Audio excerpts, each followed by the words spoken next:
네, 한 주간 정치권을 뜨겁게 달궜던 이슈는 무엇인지 전문가분들과 함께 논의해 보겠습니다. 네, 경희대 이직원 교수, 동국대 김철근 교수, 리스치앤리스치 배종찬 본부장 이렇게 세 분 나오셨습니다. 안녕하십니까? 네, 안녕하십니까? 네, 역시 위기는 기회다라는 말이 너무나 맞는 상황이었던 것 같은데요. 이 일촉즉발의 상황까지 갔다가 결국 대결의 국면이 전환되면서 박근혜 대통령의 지지율도 50%를 육박하게 올랐습니다. 이런 상황 어떻게 보고 계시는지부터 얘기를 좀 시작하겠습니다. 네, 이진호 근데 교수. 제가 볼 때 이 사실은 그 정치 과정 전체에 걸쳐서 계속 지속적으로 여론조사 이런 식으로 하는 것이 그게 사실은요. 그게 어떤 국정의 그 실적에 대한 국정 운영의 실적에 대한 정확하고 무슨 객관적인 평가라기보다는 그 당시의 사회 분위기고 또 당시의 그 국민들의 기분이고 그런 문제가 많이 작용하거든요. 네. 그래서 이것이 너무 영향을 미칠 경우에는 이 국정 운영을 하는 데 있어서 어떤 소신을 가지고 비전을 가지고 이제 운영하기가 상당히 어려운 측면이 있습니다.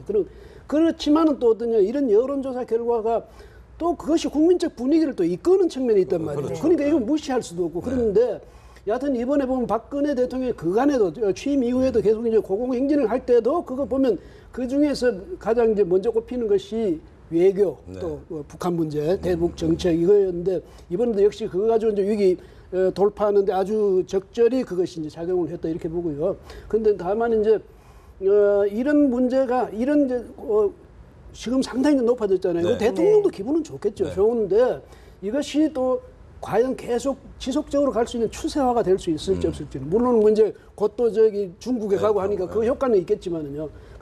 이게 아까 김민정 교수께서 위기는 곧 기회다 했는데 기회가 또 곧 위기가 될 수도 있거든. 바로 그 점에서 대통령도 이것을 추세화하는 것이 어떤 것인지에 대해서 지금부터 그 대통령과 그 밑에 보좌진들이 진지하게 고민해야 될 때 아닌가 이런 생각이 듭니다. 네. 방금 말씀하셨습니다마는 그 박근혜 대통령이 취임하면서 지금 세월호하고 메르스 사태를 맞으면서 과연 국가를 그 위기 상황에서 관리할 능력이 어느 정도 되느냐. 저 정도 통치 능력으로 과연 국민을 안심하게 할 수 있느냐. 이런 거에 대한 회의감이 상당히 많았습니다. 그래서 실제로 지지도가 30% 그 안팎으로 계속 유지되는 상황이었는데 이번에 안보 관련해서는 확실하게 보여줬다는 거죠. 그래서 국민이 적어도 이 점에 대해서는 안심할 수 있다는 걸 보여줬기 때문에 사실은 뭐 한 15% 기관마다 좀 다릅니다만 급상승한 거 아닙니까? 이런 것은 국민들에게 뭔가 안심할 수 있는 근거를 줬다 이런 좀 생각이 들고요. 이제 대략 역대 대통령의 3년 차를 보면 박근혜 대통령의 한 49% 갤럽 기준으로 하면 49%보다 높았던 때가 그 2000년도에 DJ 정부 때입니다. 그때는 이제 6.15 그 남북 정상회담을 하고 그 직후였기 때문에 대략 한 65% 정도 됐던 상황이었는데 그러고 얼마 안 있다가 결국은 그 다음 해에 그 친인척 비리, 그 아들들 비리 때문에 바로 또 지지도가 하락하고 굉장히 마지막에는 정권 힘을 쓸 수 없는 이런 상황이 됐단 말이죠. 박근혜 대통령 또한 마찬가지라는 겁니다. 그러니까 이게 지속되고 또 유지할 수 있다면 그것만큼 좋은 게 없죠. 방금 아까 말씀드렸듯이 이제 세월호나 메르스 상황 그리고 상승할 수 있는 기류는 또 기회는 많습니다. 왜냐하면 지금 남북 간에 화해 협력할 수 있는 상황이 있고 그다음에 이산가족 상봉이 있고 그다음에 지금 얼마 있으면 전승절 행사를 가지 않습니까? 중국에. 그리고 10월 달에 방미를 합니다. 한미 정상회담 이런 게 있어서 상승과 유지할 수 있는 요인도 있지만 9월 1일부터 100일간 정기국회가 있습니다. 그리고 국정감사를 합니다. 그러면 국정감사 기간에 여당에 대한 정부 여당에 대한 비판적인 목소리가 상당히 많이 나올 수가 있고요. 또 가장 결정적인 것은 경제입니다. 박근혜 대통령이 들어서서 이제 3년 차의 말미에 가면서 우리 국민들이 이명박 정부 때보다는 좀 살기가 좋아졌고 뭔가 희망을 가질 수 있는 이런 실적들이 나와야 되는데 그런 실적들이 실제로 보이지 않는다면 이 지금 50% 육박하는 지지도는 물거품이 될 가능성이 크다 이런 생각이 좀 듭니다. 대법원장 어떻게 보십니까? 북한 이슈가 대통령의 지지율을 급등하게 만들었는데 대통령의 지지율이 그동안 지난해 11월 이후 한국갤럽이 8월 28일 발표한 조사 결과를 보면은 지난해 11월 이후로 여러 가지 악재들이 연이어졌었거든요. 그렇죠. 올해 들어서만 해도 성완종 리스트 파문이 있었고 메르스 사태에 대해서 대통령이 대처가 미흡했다. 박근혜 정부의 대처가 미흡했다는 것으로 지지율이 내려가면서 마치 이 대통령이 이 레임덕, 조기 레임덕에 빠지는 거 아니냐. 국정 운영의 동력을 상실하는 것이 아니냐라고 하는 이 시점에 임기 반환점을 도는 시점에 남북한 고위급 회담에서 좋은 합의 내용을 극적으로 타결시키면서 대통령이 지지율을 반등시켰거든요. 바로 이것 때문에 임기 후반기에 국정 운영을 할 수 있는 추진 동력을 얻었다는 점, 이 점이 대통령으로서는 가장 큰 의미가 있을 수 있고요. 이번에 이 북한 이슈를 다루는 부분에 있어서 이 박근혜 대통령의 국정 운영 스타일이 상당히 더 신속했거든요. 어떻게 보면 대통령이 주도적 리더십을 발휘했다는 점, 그리고 활발하게 적극적으로 국민들과 소통하는 그런 리더십을 보였다는 점에서 상당히 효과를 받았다면, 그리고 그것이 또 이산가족 상봉이라고 하는 많은 국민들이 호응할 수 있는 그런 기대감도 또 모아졌다는 점도 지지율이 오른 이유일 수 있거든요. 그렇다면 이처럼 국민들과 좀 더 소통하고 국민들에게 좀 더 주도적으로 접근하면서 대통령의 정책을 알리는 것이 지지율을 오르는 데 상당히 좋은 효과가 있다는 것도 이번에 반면교사 얻을 수 있었던 교훈이거든요. 이런 부분들을 앞서 김철근 교수께서 말씀하셨듯이 경제적으로 가시적인 성과를 내야만 변동성이 큰 북한 이슈를 넘어서서 지속적으로 대통령 지지율이 유지 또는 소폭 상승의 또 여지도 있기 때문에 이런 부분이 상당히 이 북한 이슈를 이 지나는 마당에 상당히 중요한 것으로 보여집니다. 어쨌든 동력을 얻었다. 이제 9월 방중이 있고 10월 한미 정상회담이 있고 그 사이에 또 뭐 한중일 정상회담이 있을 가능성도 있고 이러면 이제 그냥 탄력을 받지 않겠습니까? 탄력을 받는데 그러면 이제 4대 개혁을 밀어붙일 힘을 얻은 것이고 나아가서 4월 총선에 주도권도 청와대가 갖는 게 아니냐 뭐 이런 얘기까지 나오고 있습니다. 근데 당정 간에, 당청 간에 여기에서는 청와대가 주도권을 장악할 수도 있겠죠. 그런데 이 정치라는 것은 여야 간의 문제니까 그 이제 이 말하자면 4대 개혁 문제라든지 뭐 그다음에 관광진흥법인가 그거하고 또 뭐 서비스산업발전 뭐 기본법인가 이거하고 이런 것이 이제 요는 야당에서 지금 반대하고 있는 상황에서 대통령이 이번 이제 이 문제 가지고 남북 문제 가지고 지지율이 올라갔다고 해서 야당으로서는 오히려 말이죠. 이런 상황에서 그냥 이 상황을 계속 수용해버린다든지 이렇게 인정하고 들어가 버리면 야당은 이제 자꾸 위축되거든요. 그렇죠. 그러니까 야당도 뭔가 돌파구를 찾으려 할 것 아닙니까? 이런 점에서 볼 때 이제 아까 뭐 김 교수도 지적하셨지만 이제 앞으로 이제 국정감사도 있고 또 뭐 예산심의도 있고 이런 과정에서 오히려 야당의 전의를 자극하는 우려도 있거든요. 그렇게 되면 야당은 이번에 여기서 만약에 우리가 저 기세를 못 꺾으면 우리가 정말 끝까지 저 총선 때까지 수세에 몰릴 수 있다 이런 데 생각을 할 수도 있으니까 그 점에 있어서는 지금 배종찬 본부장이 얘기했지만 대통령이 이제야말로 자신감을 가지고 정치권 전체와 소통하는 그런 용기를 가지고 자신감을 가져야 될 때거든요. 그런데 지금 이제 지적하셨듯이 뭐 외교적으로 여러 가지 아주 앞으로 이제 문제 참 과제들이 있고 그것이 유리한 과제들이니까 나 거기에 의존해서 이대로 밀고 나가겠다 이랬을 경우에는 이제 역풍이 올 수도 있으니까 대통령께서는 오히려 이런 기회를 정말 자신이 그동안에 국민들이 원하면 말이죠. 억지로라도 하는 것이 그게 이제 대통령 역할 아니겠습니까? 그런 면에서 이번에 아주 좋은 기회를 맞았는데 얼마나 잘 살릴 수 있을지 지금 사실 대통령 지지율이 오르면서 국정의 동력을 회복했다. 이것은 누구나 동의하는데요. 이러면서 이제 재밌어지는 것이 이것이 과연 4대 개혁에는 어떤 영향을 미치겠는가라고 하는 것이 하나 있고요. 또 하나는 당청 관계인데요. 사실 김무성 대표가 오픈 프라이머리를 그동안 주장하고 공천권을 적어도 대통령이 개입하는 것은 맞겠다라고 하는 의도가 그 뒤에는 있었다라는 얘기들이 그동안 나왔었는데요. 이렇게 되면 당청 관계에 대해서 얘기를 먼저 좀 나눈다라고 하면요. 대통령의 공천권 행사 이것이 좀 강해질 가능성이 있지 않느냐 이런 분석도 가능할 것 같은데 어떻게 보십니까?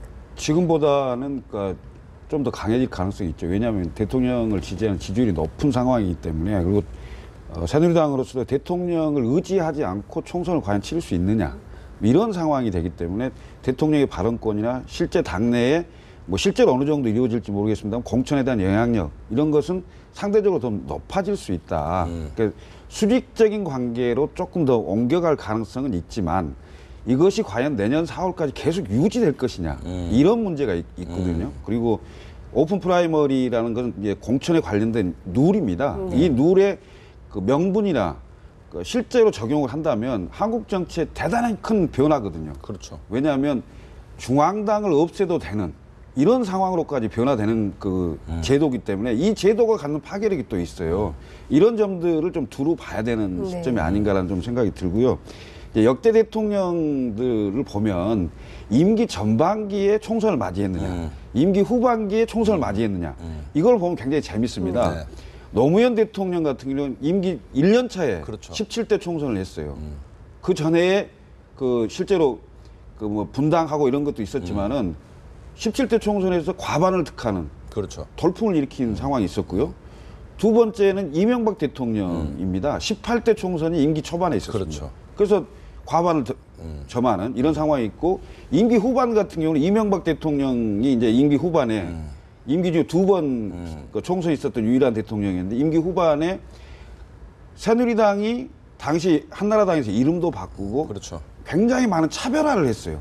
이명박 대통령의 총선이 아니고 박근혜 비대위원장의 총선으로 바뀌는 상황이었죠. 그래서 이렇듯 지금 박근혜 대통령이 4년차, 임기 4년차에 맞이하는 총선이 박근혜 대통령의 이름으로 선거를 치르는 게 유리할 건지 아니면 새누리당이라는 당을 가지고 집단적으로 치르는 게 더 유리할 건지는 지금 현재 상황으로 판단하기는 쉽지 않다는 거죠. 네, 조금 한 가지만 제가 더 여쭤보겠습니다. 더 나간다라고 하면요. 그 다음 해에 대선이 있기 때문에 박근혜 대통령의 경우를 따진다라고 하면 결국 박근혜 대통령이 비대위원장으로 선거를 치르지 않았습니까? 그리고 그거와 마찬가지로 우리가 유추를 해본다라고 하면 김무성 대표나 혹은 뭐 다른 잠재적인 대권 주자의 이름으로 총선을 치를 것인지 이것도 궁금하고요. 또 하나 궁금한 것은 사실 이와 입술의 관계라고 하는 유승민 원내대표를 포기할 당시에 김무성 대표의 주변에서 나오는 얘기는 오픈 프라이머리만큼은 포기하지 않을 것이다. 비록 입술인 유승민 원내대표는 포기해도 오픈 프라이머리는 포기하지 않는다라고 하는 것이 주변에서 나온 얘기인데요. 과연 포기하지 않을까요? 어떻게 보십니까? 국민 여론상으로 보면 대통령이 이러한 어떤 공천의 여러 가지 논란으로부터 지지율이 높을 경우에 피해갈 여지가 상당히 높아진다고 하는 것인데요. 4년 전과 비교를 해보면 2011년의 경우에는 이명박 당시 대통령의 지지율이 매우 낮았거든요. 당시 한나라당은 큰 위기를 맞으면서 이 새누리당이라고 하는 새로운 당으로 팔바꿈되는 그런 비대위의 과정을 거칠 수밖에 없었는데요. 대통령의 지지율이 북한 이슈이기 때문에 아직까지 지지율이 유지될지는 지켜봐야 되겠지만 지지율이 상당히 높을 경우에는 내년 총선에서도 박근혜 마케팅은 여전히 남아있을 수 있다는 것입니다. 그렇게 될 경우에 대통령은 오히려 이 공천에 또는 총선에 영향력을 깊숙이 개입하는 것보다는 이런 것을 벗어나서 국정 운영에 대해서 오히려 장악력을 강화하는 것이 대통령으로서는 더 유리해질 수 있고 국민 여론상으로도 가능해진다는 것이거든요. 그렇다면 오히려 당내에서 여러 가지 합의를 통해서 민주적인 합의를 통해서 오픈 프라이머리가 보다 더 국민 여론의 호응을 받는다면 그대로 진행되도록 놔두는 것이 박근혜 대통령은 오히려 총선에서의 부담을 상당히 덜 수 있다는 것이고요. 또 이 내년 총선에서 박근혜 대통령의 어떤 영향력을 여전히 필요한 영남 지역 또는 강원 지역 또는 충청 지역의 의원들의 영향력을 여전히 행사함으로써 대통령은 선거에 대한 어떤 여러 가지 그 개입 논란은 넘어서면서 본인의 어떤 국정 장악력은 더 강할 수 있는 공간을 확보할 수는 있을 것으로 보여집니다. 그런데요, 이게 거기서 한 말씀 더 이제 보태자면 사실은 당론으로 이미 국민 경선제가 뭐 이건 이미 당론화돼 있잖아요. 그런데 이것을 대통령이 이것을 상황을 바꾼다 이렇게 되면 그 부담은 대통령한테 더 가는 거죠. 그다음에 지금 이제 뭐 말씀들 다 하셨습니다만 사실은 대통령 임기 끝까지 당청 간의 이 뭐랄까 협조 이 체제가 더 이제 강화돼 나가야 되는 그게 대통령에서 가장 큰 과제란 말이죠. 그런데 지금 총선 때 눌러놨다? 그 장악했다? 그것이 그 이후로도 계속 유지되겠습니까? 설령 만약에 우리가 극단적으로 말해서 그 모든 후보를 대통령이 다 뽑았다 하더라도 임기 끝으로 갈수록 대통령의 힘은 떨어지게 돼 있어요. 그렇죠. 그러니까 미래 권력에 대해서 관심들이 더 쏠리게 되거든요. 그래서 그런 점에서 볼 때는요. 또 대통령이 만약에 정말 뭐 어떻게 해가지고 어떤 의도를 내비친 데다 이래 되면 야당에서는 틀림없이 총선에 대한 대통령 개입이라고 또 공개하고 나설 거고 또 대통령은 그건 스타일로 봐서 이번 이 총선을 가지고 자신이 여기다가 자기 공천권까지 행사해가지고 자기 세력을 만들 때 이것보다는요 오히려 저 야당의 그 리더들 참 여당의 리더들 이런 사람들을 잘 소통을 함으로써 그 사람들이 끝까지 대통령에 대한 의리를 지키도록 그런 분위기로 이끌어 나가는 것이 대통령한테 가장 유리한 방법이 아닐까. 이런 게 있죠. 그 무슨 얘기냐면은 박근혜 대통령으로서는 총선과 후계 관리 구도가 같이 맞물리는 거기 때문에 총선을 치르는 과정에서 특정인에게 당의 힘쏠림이 있는 것을 방지하려고 할 겁니다. 그러니까 그 부분만큼은 어떤 식으로든지 영향력을 행사할 수밖에 없는 그런 상황이 되는데 이것이 과연 그런 박근혜 대통령의 의중이 당내의 어떤 오픈 프라이머리란 제도와 또 친박, 비박과의 여러 가지 상황 속에서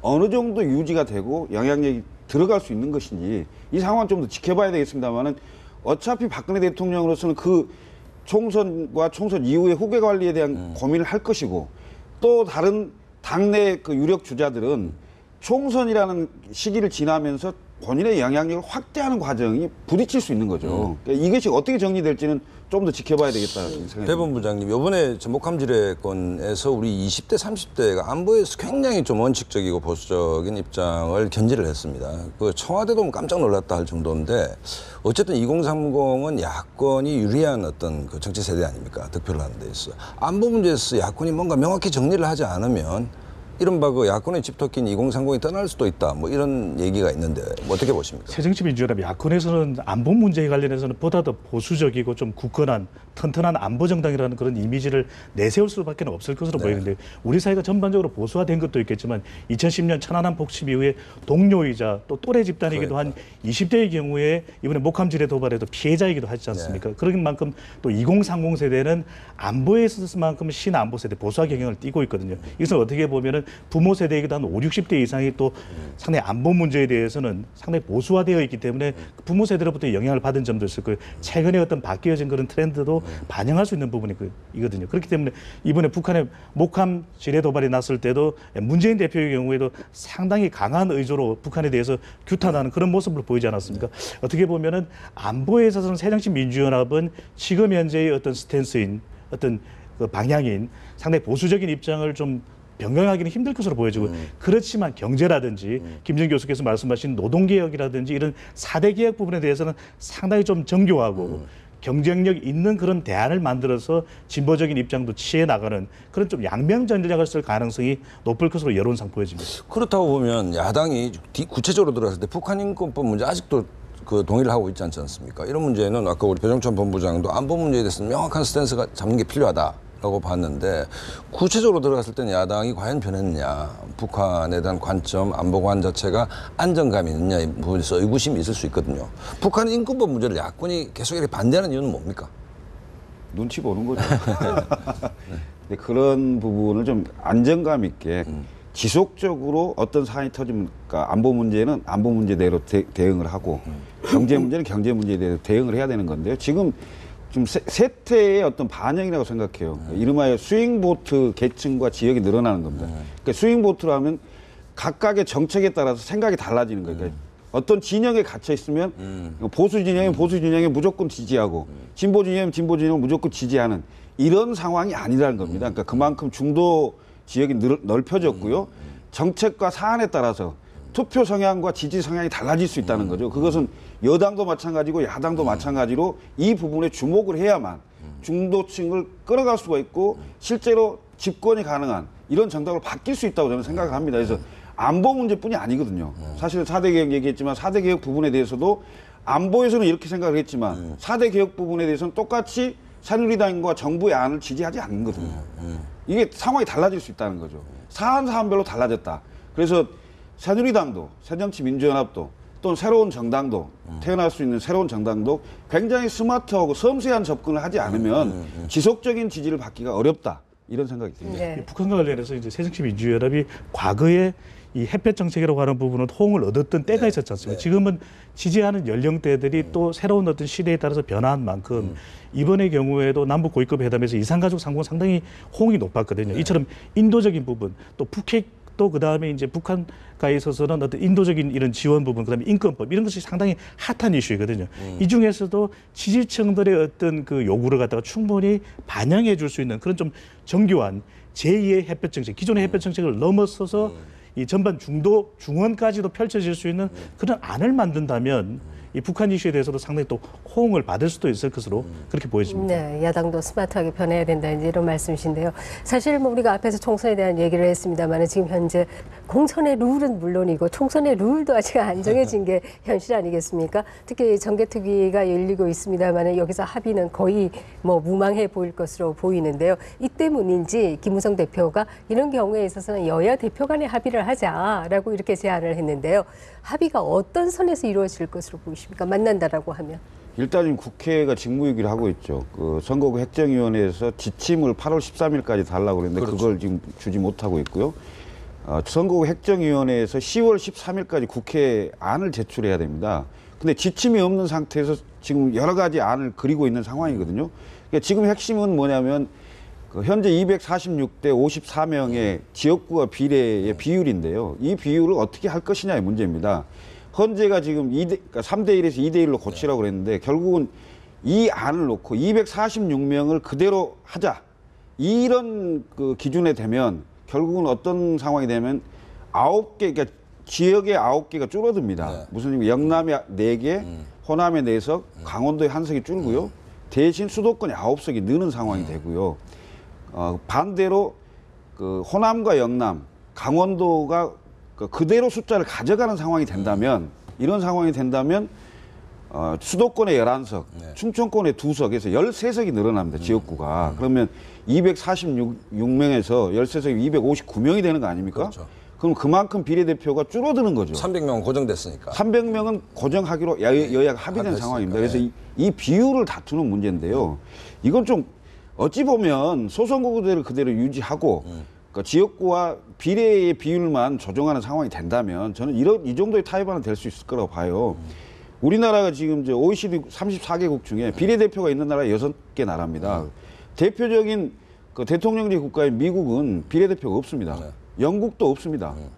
근데 우리나라 비례대표가 사실 60년대 초반에 생겨서 유신 때는 그 뭐 유정회라고 해서 대통령이 3분의 1씩 그 임명하는 그런 것도 있지 않습니까? 그래서 비례대표를 좀 줄이고 지역구를 가능하면 그 농어촌 지역구를 좀 그대로 보장을 해주고요. 대신 비례대표를 권역별로 좀 나눠서 그러니까 병렬식이죠. 일본식 그 권역별 비례대표가 도입이 된다면 여야 간에 한 개씩 양보하는 선에서 뭔가 타협안이 나오지 않을까 이런 생각이 좀 듭니다. 네. 제가 볼 때는요, 아마 저 협상 결과는 이렇게 될 겁니다. 이 지역구 수는 늘리고 비례대표 줄이는 쪽으로 하면 결론이 날 겁니다. 왜냐하면 또 우리 지금도 지적하셨지만 사실은 근간은 소선거구제거든요. 그렇죠. 그다음 대통령제라는 측면에서 볼 때 제일 만만한 게 비례대표 손보는 거거든요. 그래서 그 점은 그렇게 될 것 같고 이제 다만 아까 전 여기다 하나 더 붙이고 싶은 거 20대가 안보에 대해서 굉장히 보수됐다지만 그러나 20대가 현 여당이나 정부에 대해서 지지도가 높아진 것도 아니에요. 그렇죠. 그런 점에서 볼 때는 이 안보가 20대를 그렇게 했다보다 20대에 중요한 것은 역시 일자리라든지 경제 그렇죠. 문제입니다. 네. 이 점에서 정부가 우리 편 된 애가 아닙니다. 그다음에 야당은요. 저는 문제가 뭐냐면 문재인 대표가 협상이 진행 중인데도 그렇죠. 확성기 끄라고 그랬거든요. 그거는 협상의 ABC도 모른다 이런 인상을 줄 수 있단 말이죠. 왜냐하면 저렇게 배포 없어서야 유사시에 과연 저 사람이 지휘자가 될 경우에 과연 정말 배짱 갖고 할 수 있겠냐 이런 의구심을 주니까 바로 그 점에서 문재인 대표는 좀 이 담력을 키우는 그런 계기로 삼아야 되겠습니다. 여기까지 들어야 되겠습니다. 네, 세 분 고맙습니다. 네, 고맙습니다.